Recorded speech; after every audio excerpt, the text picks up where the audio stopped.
நான் வந்து தமிழகம் முழுதாக போல, நான் வந்து தூத்துக்குடிக்கு போனேன். தூத்துக்குடியில் மக்கள் வெள்ளத்தால் பாதிக்கப்பட்டிருந்தார்கள். அங்கே போய் அங்கே மக்கள் சொன்ன கருத்தை நான் வெளிப்படுத்தினேன், அவ்வளவுதான். என்னோட கருத்தே அது கிடையாது. மக்கள் நான் 3 கிராமத்துக்கு தான் போகலான் இருந்தேன். 13-15 கிராமத்துக்கு போக வேண்டி வந்தது. மக்கள் பாதிக்கப்பட்டிருக்கிறார்கள். நீங்கள் இன்னும் கொஞ்சம் முன்னெச்சரிக்கை நடவடிக்கையோடு இருக்க வேண்டும் தான். ஆக மக்களின் குரலாக நான் சொன்னேன். புதுச்சேரியில் எல்லாம் சரியாக தான் நடந்து கொண்டு இருக்கிறது. நடப்பதற்கான முயற்சி மேற்கொள்ளப்படும். நான் அன்றைக்கி நான் முதலமைச்சர் முன்னாலேயே சொல்லிட்டேன். அதனால் என்னோட சொந்த ஊர், நான் போட்டி போட்ட இடத்துல எனக்கு கொஞ்சம் ஆதரவு கொடுத்த மக்கள், முழுமையாக ஆதரவு கொடுக்கலன்னு எனக்கு எல்லாத்துக்குமே தெரியும். அந்த மக்கள் பாதிக்கப்பட்டு இருக்கிறார்கள். ஆக ஒரு மனிதாபிமான அடிப்படையில் தான் போனேன். சேகர் பாபு சொன்ன மாதிரி உடனே நான் போட்டி போடுறதுக்கு நான் போல, அது மாதிரி அண்ணன் சொல்கிற மாதிரி நான் வந்து நிர்வாகத்தில் தலையிடுறதுக்கு போல, அதில் வேற சபாநாயகர் அப்பாவு இவங்க யார் அங்கே போய் ஆய்வு செய்வதற்குன்னு கேட்டுக்கிறாங்க. தயவு செய்து சொல்கிறேன், நான் ஆய்வு செய்ய போகலை.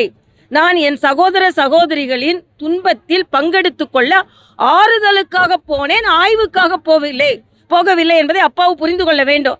ஆய்வுக்காக போனேன் நான் எங்கேயும் சொல்லலை. உங்களை மாதிரி பத்திரிகை சகோதரர்கள் ஆர்வத்தில் ஆய்வுக்கு வந்தார்னு வேணால் எழுதியிருக்கலாம். நான் ஆய்வு செய்ய முடியாது. ஏன்னா எனக்கு அந்த அளவுக்கு கூட தெரியாமல் ஒரு 2 மாநிலத்தில் நான் நிர்வாகத்தில் இருக்கேன். அதனால் அவங்களை இப்போ குற்றம் சொல்லணும்னு என் நோக்கம் கிடையாது. ஆனால் தவறு இழைக்கப்பட்டிருக்கிறது என்பதை நான் தெளிவாக சொல்கிறேன். இல்லை, நான் மறுபடியும் சொல்லிட்டேன். நான் மக்களோட செய்தி தொடர்பாளர். நான் போட்டி போடணும்னு நான் அதுக்காக போகலை. நான் போட்டி போடணுமா போட வேண்டாமா நானே போய் எதையும் கேட்கல. எனக்கு என்ன வருங்காலத்தில் எனது திறமைக்கு ஏற்றாற்போல் அதற்கு பணியை கொடுக்க வேண்டியது மரியாதைக்குரிய பாரத பிரதமர், உள்துறை அமைச்சரின் கடமை. அவர்கள் அதற்கான செயலை செய்வார்கள். இன்று வரை எனக்கு கொடுத்த பணியை செய்து கொண்டிருக்கிறார். ஆனால் நம்மோட சகோதர சகோதரிகள் ஒரு இடத்தில் தத்தளித்து கொண்டிருக்கிறார்கள் என்பதை சென்று ஆறுதலாக சொன்னதை இப்படி கொச்சைப்படுத்த வேண்டாம் என்பது நான் திராவிட முன்னேற்ற கழகத்துக்கு பாராட்டு தெரிவிச்சிருக்காங்க. அந்த பாராட்டு வந்து அது வந்து சும்மா உள்ள பாராட்டு.